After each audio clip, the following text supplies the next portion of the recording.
Welcome back. We have got another collector series from DPZ. Great interview with Brent from Deep Value Cards. But before we get started with that, we've got the Robert Edward Auctions April catalog is ending tomorrow night. Sunday night, it ends on the 23rd. Guys, do not miss out. There are so many insane items running through this auction. A couple that I wanted to mention. A complete 1986-87 Fleer basketball set, minus the Michael Jordan card, but in a PSA 10 condition, is running at auction. You've got lots of rare unopened boxes, packs. You've got very rare original photographs of Shoeless Joe Jackson, as well as one of Jackie Robinson one day after he broke the color barrier. It's insane, some of the stuff this auction. I'll put a link in the video description as well as in the comments section to take you to Robert Edward Auctions. Check it out. It ends tomorrow night, Sunday night, the 23rd. All right, DPZ and Brent are going to dive into sports cards as an investment. Yay? Nay? It's a good conversation. They both bring some good points. Stick around. Well, we're live. Welcome, friends. It's the Collector Series, and with me I have Deep Value Investor 1, Round 2.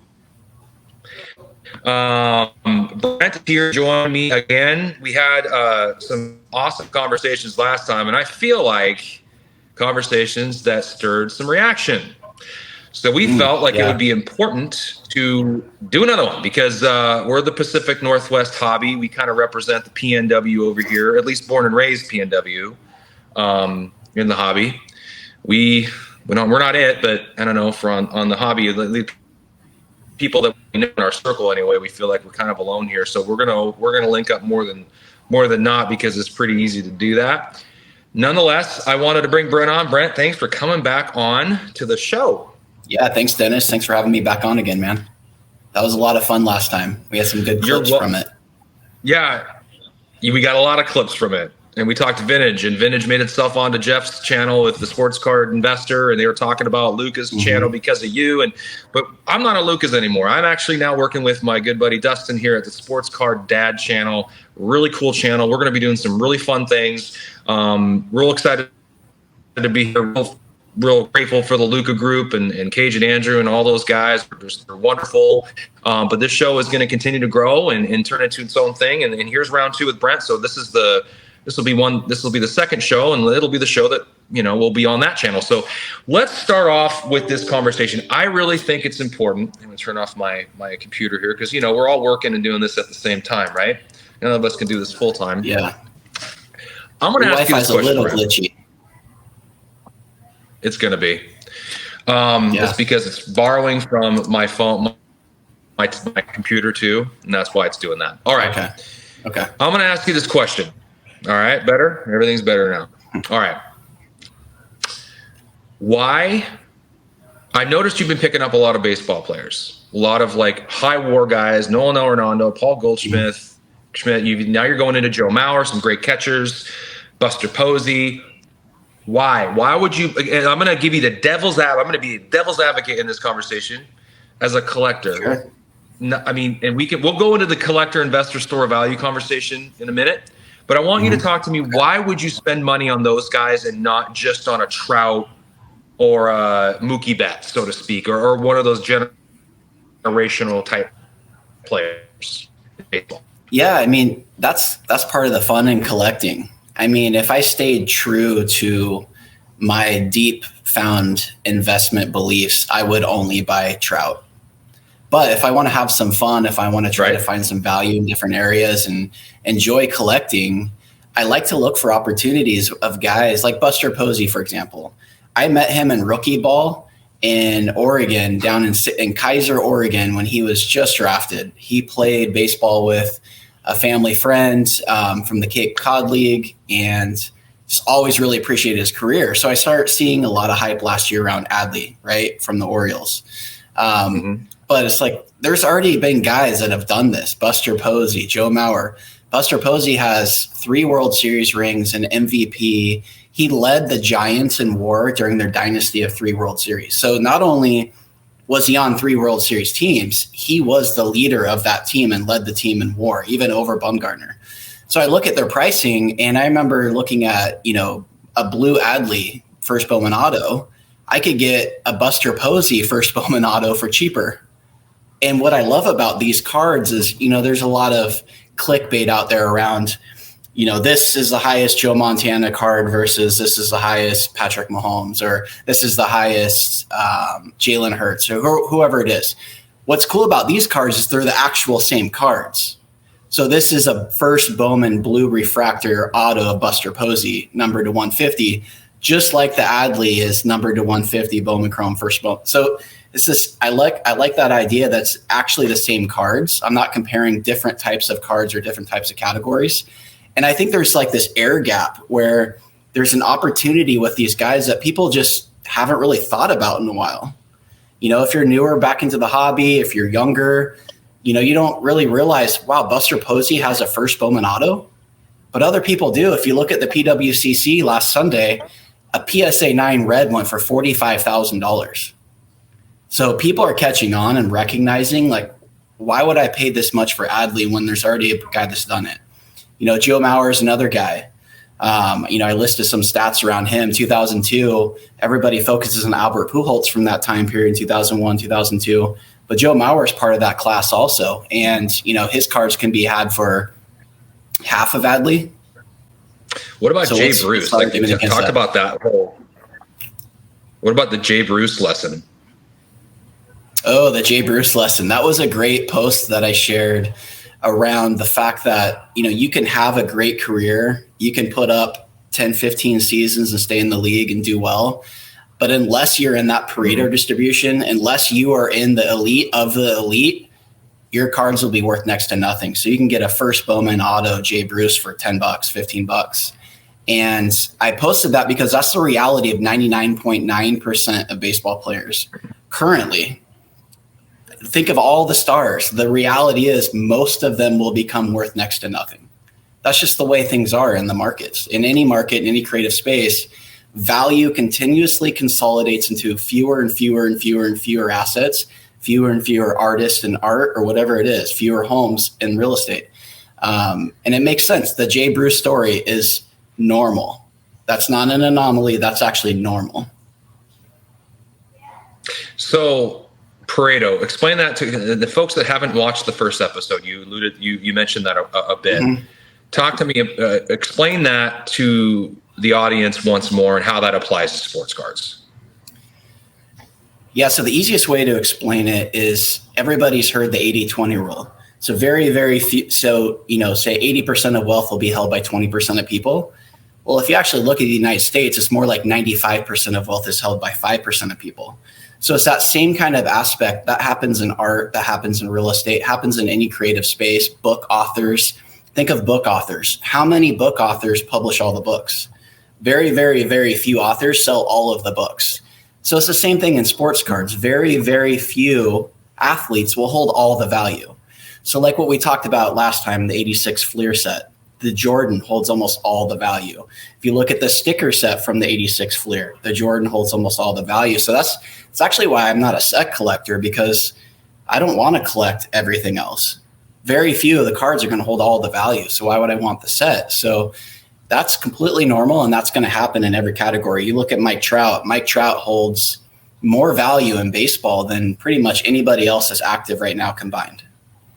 And that's the Pareto working. That's how it works. If you look at art, very few pieces of art hold all the value, and they're in museums.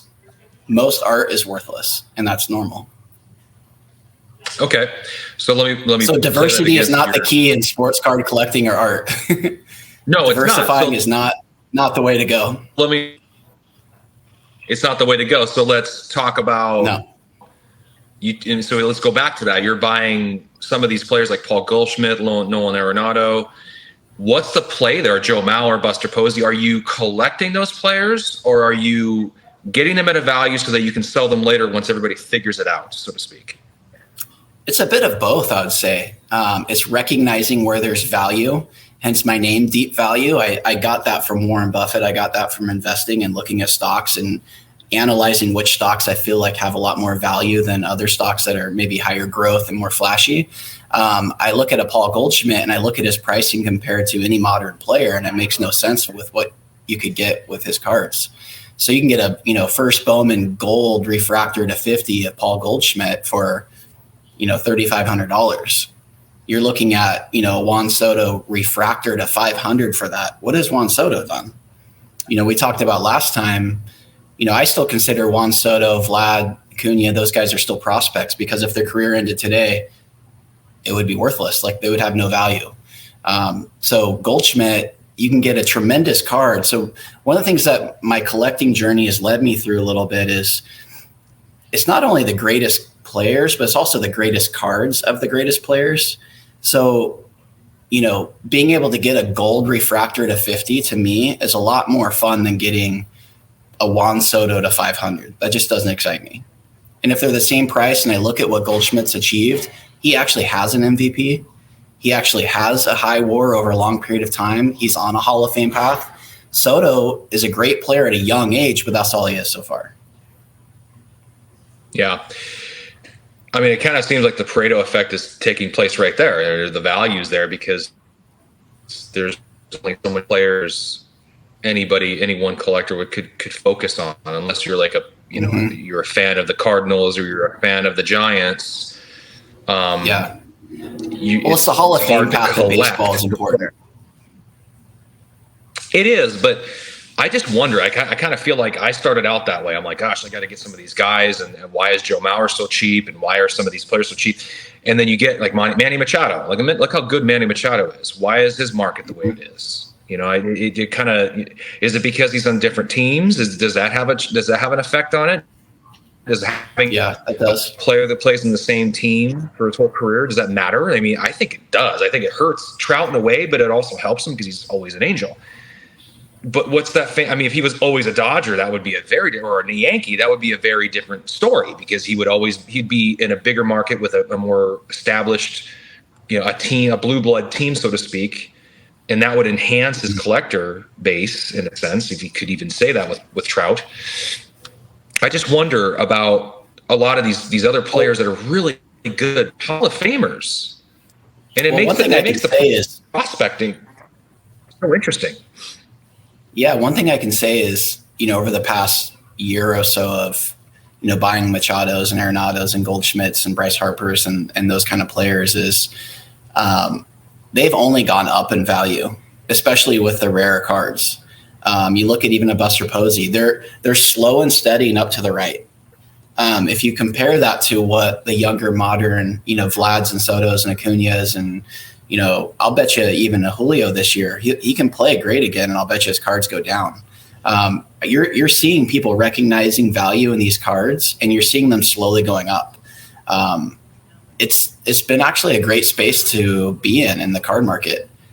Early first Bowman autos of great players that are well-defined on Hall of Fame paths that have high WAR, that are just not part of a hype train. Look at a Clayton Kershaw.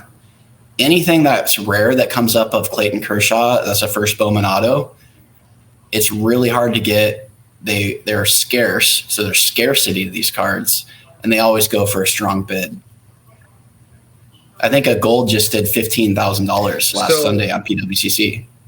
Right, and we all know about pitchers in the hobby. Pitchers don't get the love that they should get. Even a Kershaw, but how often do you see a nice Kershaw? You just don't. Well, collectors might collect it and keep it. I know Mama Breaks is a big Kershaw Dodger collector, so she's probably keeping a lot of those. So do you think that this whole Fanatics deal and if Fanatics getting involved in baseball, the patch, that new patch, that whole idea behind that rookie patch, that little patch they're going to wear for the first time they step on the field, I mean, they might just walk onto the grass and they rip it off for all we know. But is that going to enhance, is that going to bring more light to the hobby and some of these players that are great players, Hall of Fame projection players, and enhance the collector base for these because these people that just love these players but never really collected cards for it now go, I want to go get the card for that guy. Do you think that's going to happen? I think it'll be interesting to see. I noticed this in a lot of, there's well-defined collector bases in baseball and then basketball and football, and there seems to be major chases in each of them. And what I've been noticing over the last year is people trying to push collector bases into what the major chase is in the other space. So, the whole logo man thing is very basketball, but I'm noticing, this real push to try to get it into football and make the NFL badge be the thing to get. And so now I'm seeing it in baseball. We'll see if that becomes the chase. I know it will be pushed to everybody, just kind of like PMGs and Star Rubies and these cards, that most baseball collectors were not collecting PMGs. I've asked many collectors that have been collecting baseball for a long time, and almost all of them say PMGs were not a thing until the last 18 months in baseball. And that's fine, but PMGs were huge in basketball. So you see this kind of trying to push it into the other space, and I'll be curious to see whether, that's a smart move or not. I don't know. Like a Ken Griffey Jr. PMG going from $1,800 to $28,000 in 12 months. Like, I don't know. That's a risky place to be. And so I see this logo, jersey from baseball being that same way. I could see it coming out and being really hyped, like the logo man, and to go get it. But does it really have a strong collector base for it? I don't know. I think it's cool though. Don't get me wrong. I think it's a cool thing to add, and I think it's creative, and I think it's fun. I wonder, like you mentioned, like the PMGs. I think the PMGs matter for the right player. Michael Jordan, Kobe Bryant, Ken Griffey Jr. I think with baseball, it's not going to be, it's not going to be Manny Ramirez. I don't think it's going to be the PMGs for some of these guys aren't going to matter. I think it just depends on the collector base. I mean, I'm a big believer. That's where I've navigated in my hobby journey is towards, obviously everybody knows, if it's not, it's the worst kept secret. I'm a huge junior collector. So I basically moved everything I had into Ken Griffey Jr. because that's what I love. So it kind of checks that box. Plus I feel like it has the best possibility for a store of value for me. So let's navigate into that conversation. Store of value versus investment. Store of value versus investment. I have a feeling you're going to be on the investment side of the conversation, and I'm going to be on the store of value. I mean, just admit that you collect Griffey cards that you think would have the highest likelihood to go up in value. You don't collect Griffey cards that have the lowest likelihood of going up in value. I don't know. Yeah, and I don't disagree with that sentiment at all. I would love for that to happen. But not only would you love it, you strategize around it. Well, I strategize around getting the right cards, correct. But what does the right card mean? There are some cards that are the right card. Okay, so I strategize around the right card, and the right card to me doesn't always necessarily mean what's the most popular card, but it almost always it leans that way heavily because it needs to be a card that's popular, a card that people want, a card that's going to be desired and demanded in demand. Why? Because if I ever need to sell that card, if I need to, there needs to be an audience for it that wants it. If there's no audience for it that wants it, then now I have a card that nobody wants. Like a lot of these cards I've sold at a loss because nobody wants them because I thought they would want them. And now I'm stuck with the card I'm losing all this value on. It's not a good store value anymore. It's sure as heck not an investment because I've lost money. Then I'm losing. So I want to find a card. Something can still be an investment and lose money. Lots of people lose money on investments. Whether you make money or lose money doesn't make something an investment or not. That's a fallacy that I hear all the time. That's why I said on my post, like, I'm not saying that baseball or football cards are a great investment or you're going to make money in them, but can they be an investment? If you buy a card with the intent on selling it for a higher amount later and making profit, that is an investment. Whether you do or not make profit doesn't make it not an investment if you don't make profit. You know what I mean? Like you could buy a piece of real estate and speculate on it and lose money on it, and it was still an investment. You just lost money on it. Well, yeah, you're not going to make a lot of investments if you keep losing money, though, see? Because all the money you're spending to make the investment, if you're losing money on it and you're just trying to gather back whatever you can get, you're not going to want to keep investing in that space. So if you're thinking about investing in the space of sports cards, then you need to see some sort of there needs to be something that draws you to it, that gives you some, like, there needs to be, let's use an example. There needs to be an anchor. There needs to be an anchor to the collection, to the set investment or store of value. So for me, the anchor to me was the store of value. I go, okay, even if this isn't an investment, even if this doesn't go, okay, I won't say investment. Even if these cards don't go up in value over time. Store of value means if I buy this card, if I take X amount, I take $5,000 and I buy this card. Is this card going to be worth $2,000 10 years from now, or is it going to be worth $5,000 10 years? If it's at least worth what I paid for it later, then I feel like it's a decent store of value because I can have the cash. Let's take fees and taxes and all that stuff out of it. Let's just for the sake of the argument, because it convolutes everything and all that. All those I'm not concerned with that. Make it kind of messy. Just pretend those don't exist. Let's pretend that card I bought is $5,000. Now I want to sell it. If I have to sell it and I only get 3, that ain't a good store value. That's a bad investment, and I'm sad. And now I don't want to do it anymore because I'm like, well, that's stupid. Right. Okay. If I buy that same card, $5,000, and 2 years, 3 years from now, I'm like, I got to go do something. My kids are going to college. I got to buy a car for my kids.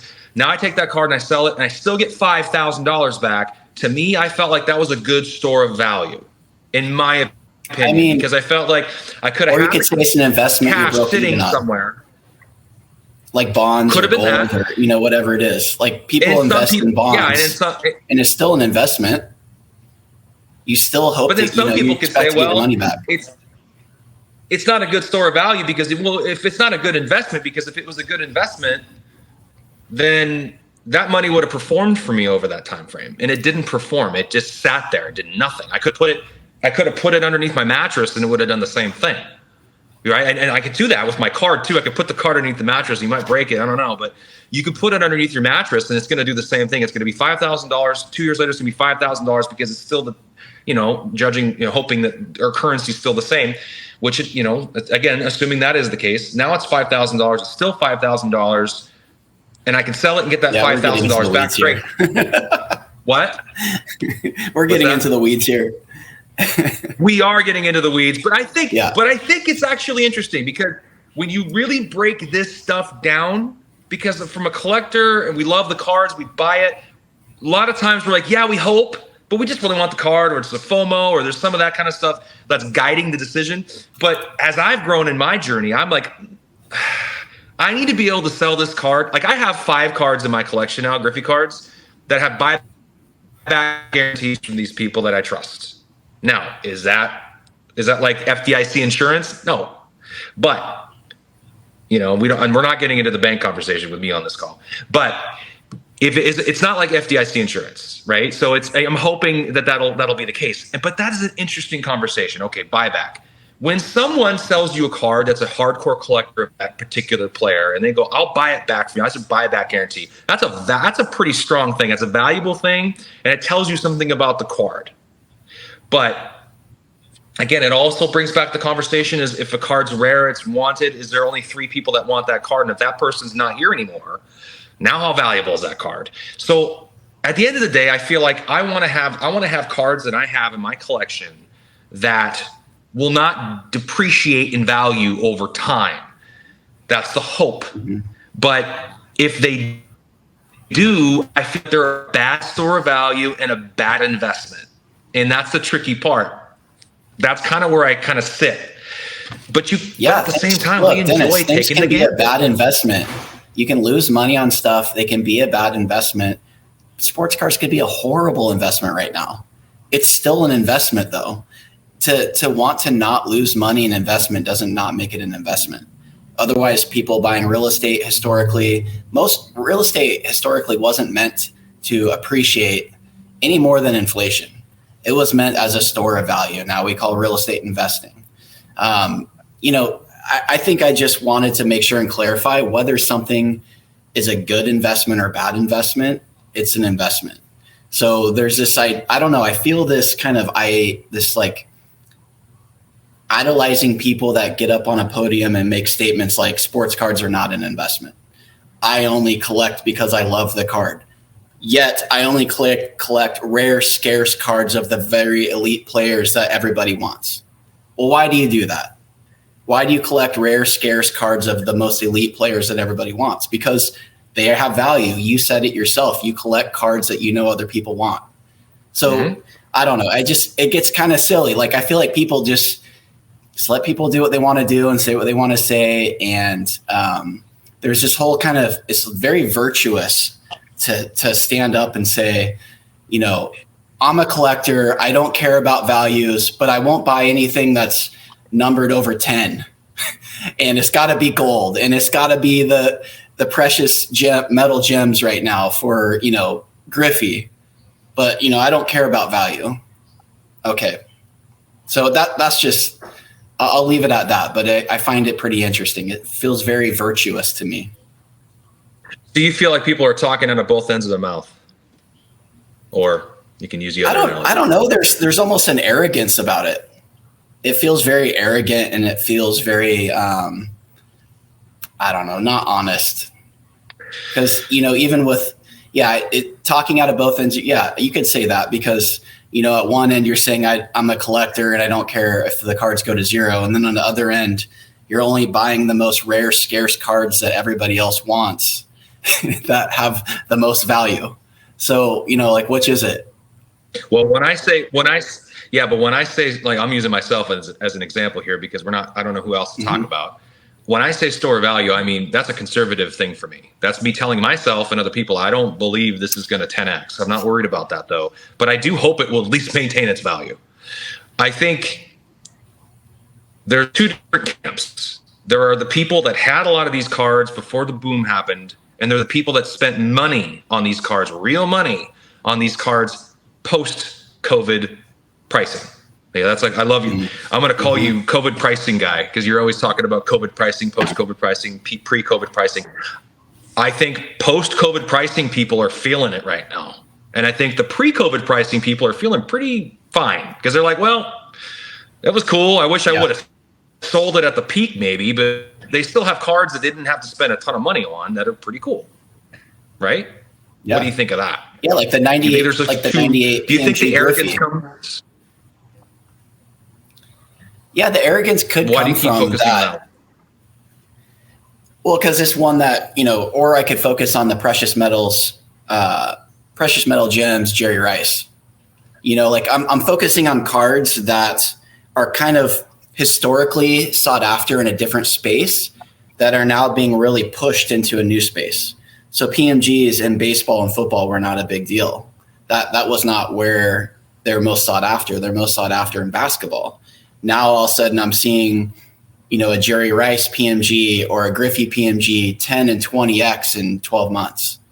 And it just kind of feels like to me as a risk manager for my portfolio of cards, feels very risky to me now, even though while at the same time you're saying, I think this is a good store of value. I just don't want it to go down. I'm looking at those very same cards saying, wow, those are very risky.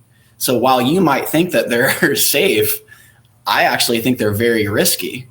And so that's why I keep bringing them up. Well, you don't think anything's safe though, brother. Let's be honest. You don't like the word safe. So safe's not your vocabulary when it comes to this. Well, as soon as I hear safe, as soon as I hear people talking about their investments as safe, that's usually a good little bell to ring in your head in all aspects of life, not just sports cards.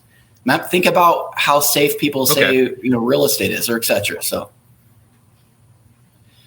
Well, real estate's kind of cyclical. I think real estate has a lot longer of a track. I mean, cards have a long track record. Don't get me wrong, but if we're talking about the more mature market that it's at now, I think it's relatively too soon to call that. But real estate's got a pretty long track record and it's been cyclical, and there's a lot of proof there for that. But you can look at data for days on that. And data has only been really readily available for sports cards, especially from the internet age. It's very young, so it's hard to put that kind of information. What I do like about those cards is it provides an opportunity for guys like you and I who grew up watching some of these players to be able to get that outlet to buy rare and scarce, highly valuable cards of players that are not named Michael Jordan or that are not named Mike Trout. You see people buying, say, like a PMG of Clyde Drexler. I grew up in Oregon. I was a Blazer fan. So it does give you that outlet to say, okay, Clyde Drexler's rookie cards are worth next to nothing, as part of that junk wax era. So if I want to spend a lot of money on a Clyde Drexler, that gives you an avenue to do that.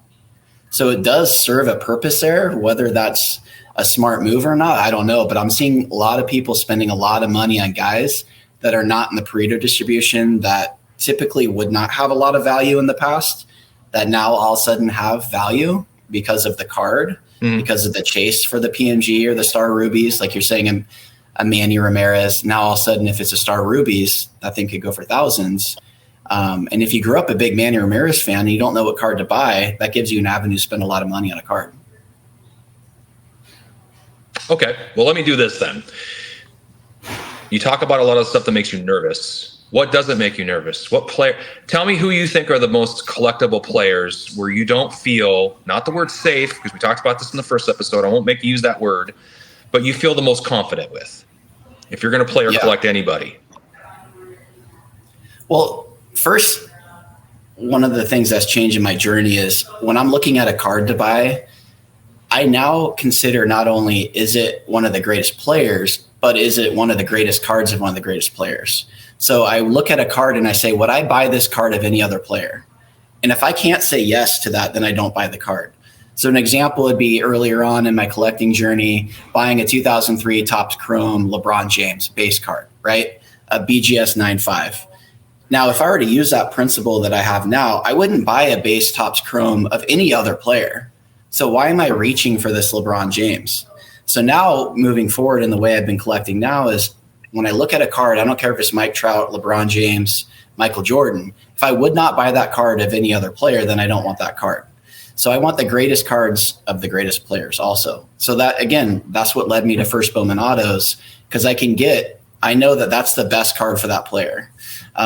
Specific players that I really like right now in baseball would be Mookie Betts. I really like Mookie Betts for the value a lot right now. I really like his First Bowman Autos, the blues, specifically numbered to 150. I think there's a lot of value there. Basketball, a guy I've been buying a lot lately is Dwayne Wade.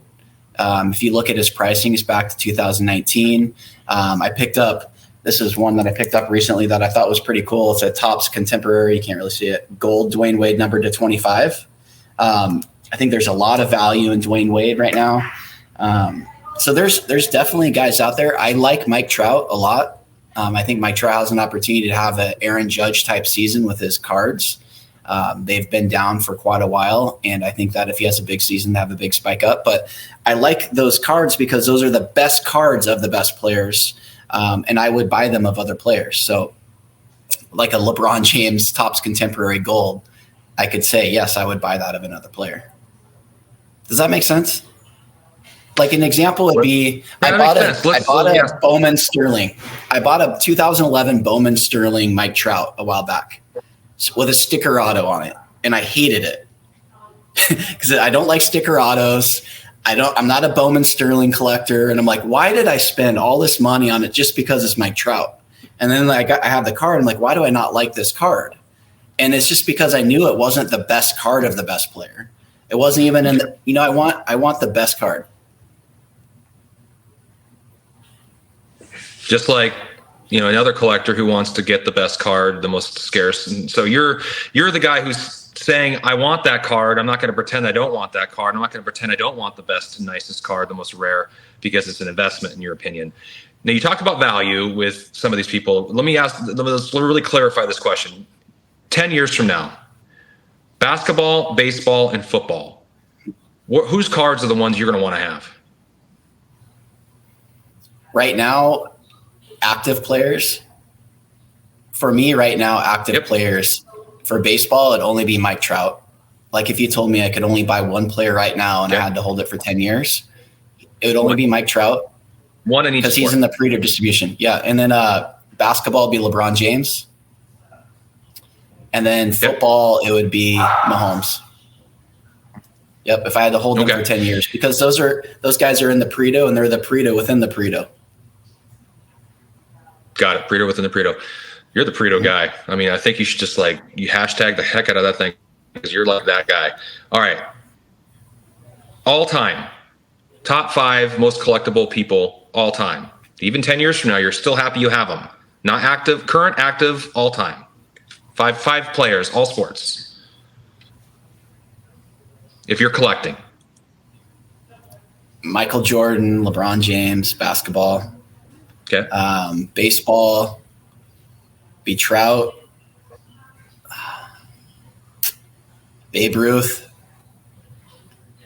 You know, it's the classic guys that you see all the time. Let's go football. Right. Football. Joe Montana, Brady, Mahomes. Well, that's 6. That's 5. Yeah. Mahomes. Okay, so Joe Montana, Brady, Mahomes. Which one of those makes the top 5? I mean, I grew up watching Montana, so Montana was the Brady before Brady for me. So, you know, I love Joe Montana. But who do you think has the biggest? Yeah, well, who do you think has the bigger collector base in 10 years from now? Is appreciated the most in the hobby? Well, what's funny is I've actually avoided Brady since I've been collecting because of so much hype around him. And my fear is around, you know, we haven't really discussed this before, but once a guy retires, what happens to his cards over the next 3, 4, 5, 6 years? When you take the gamblers out, you take the speculators from week to week, and is he going to win or make a Super Bowl run out of that collector base? Who's left? And so that's fascinating because you can look at a Peyton Manning or Drew Brees and what's happened with their cards, Ben Roethlisberger, they just kind of slowly trickle down. So I don't know what the catalyst would be for Brady cards to go up right now. So I have avoided it. At some point I will get back into him. So I'd probably prefer to buy Montana cards right now over Brady. But, you know, collector base, I'd say Brady is probably a bigger collector base. Okay. So it can kind of work both ways. So I analyze things a little differently. That's fine. But you're pretty clear on Michael Jordan, LeBron James, Mike Trout. Yeah, I like their global reach. Mm-hmm. Those are the 3 that you feel. You know, Kobe Bryant?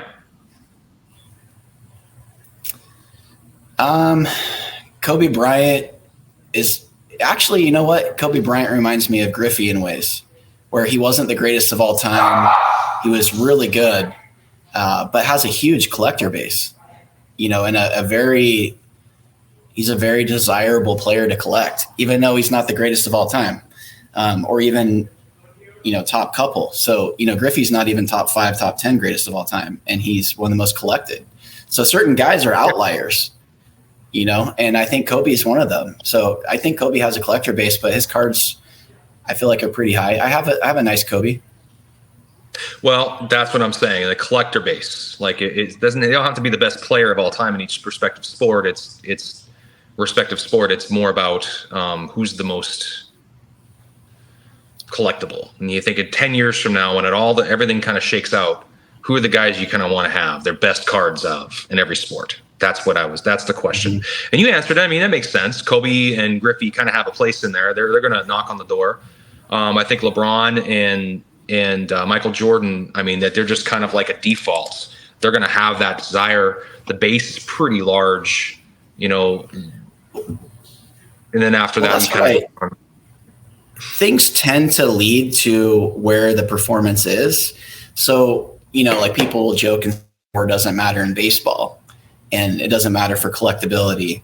But like I posted top war all time, Barry Bonds. So of course, you know, there's an issue there because of steroid era. But other than that, number 2 is Babe Ruth, pretty collectible. Number 3 is Willie Mays, pretty collectible.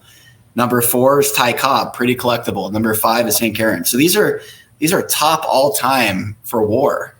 And they're the most collectible players also. So can there be an outlier? Sure. Can you have a Griffey come along? Sure. But it tends to find its way to the performance, the statistics, the stats, the measurements of that. So war does matter. And the most collectible assets out there in baseball are the highest war players. Yeah. I kind of feel like you kind of need to transcend the game to have that collector base. You need to have a presence outside of the sport. Trout's the only outlier when it comes to that because LeBron has a presence, Michael had a presence, Kobe had a presence, Junior had a presence, Babe Ruth obviously had a presence, Brady to a degree has a presence. I think he's the only guy that's kind of more closeted. I think he's coming out of his shell a little bit more now. There's a cool Griffey commercial with Brady? him, and there's other commercials he's doing. And Trout. Oh, Trout. Mike Trout. Yeah. He's kind of coming out of his shell a little bit. Yeah. You know, I think that you kind of need to have that transcendent sort of, in my opinion. You almost need some controversy or, you know. Yeah. Something. You need to have a little bit of I something. would love to spice see it him up. have a playoff run. Yeah. Wouldn't that be nice? Wouldn't that be nice? Well, let's just wrap this up. I'm up against a hard stop here real soon, and we want to keep more good content for the next episode when we have you on. So, Yeah, Brent, good, man. thanks for jumping in. And Deep Value Investor 1, go follow him anywhere. I mean, where else can we find you? Yeah, Brian, you already said it before, but let's let our just Instagram and Twitter. Same. More. Yeah, Instagram and Twitter is the same. Yeah. Deep Value 1, Deep Value Investor 1, Deep Value 1, Deep Value Investor 1. Go check him out. He's got a lot of head. Yeah. He's got a lot of spicy takes, a lot of hot takes, a lot of good. Yeah, Jesus makes you think. You can agree with him, you can disagree with him. It's okay. As you can see in our channel, this is the one show where we kind of battle out a little bit more, which is it's on purpose, because I think it provides a good conversation for folks out there in the collector world who are looking into buying certain player cards, brands, the types of cards, all that stuff. We both come from a lot of the similar. We have a similar position on a lot of things, but we also have some differing, and that's okay. It's healthy to have that, and I think it's good to have these conversations. We'll continue to have them. The baseball season is upon us. It's continuing to move forward. We'll have much more to talk about. Will Julio dip in his price? Will actually Mike Trout go up? Some of these players, are they going to start appreciating? It'll be interesting to see, but go ahead and click a follow. We're on the Sports Card Dad channel now. Link and click and follow, subscribe, all the good stuff you want to do there. Go follow Brent. And watch his stories. We'll have some stuff up soon talking more about this show and everything else we're doing. But thanks again for joining us, friends. Brent, thanks for being on the show again. Thanks, man. And look forward to having you on another time. All right. Sounds good. Take care.